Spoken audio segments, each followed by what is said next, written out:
In this video, I will guide you on how to fix slow download speed in Google Chrome on Android. First, launch open Google Chrome. Now tap on the three dots, then select Delete Browsing Data.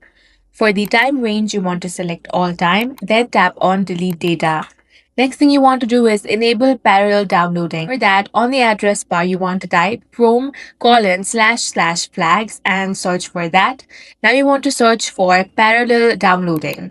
Now change that to enabled.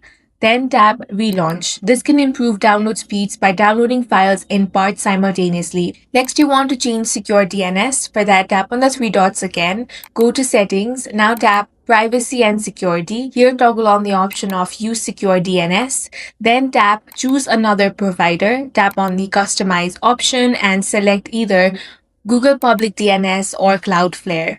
Next, you disable VPN. For that, open your phone settings, then go to connections. Now tap more connection settings. Here tap VPN. Make sure it says no VPNs connected. VPN can slow download speeds. That's all for this video. If you found it useful, make sure to hit the like button and subscribe for more videos like this.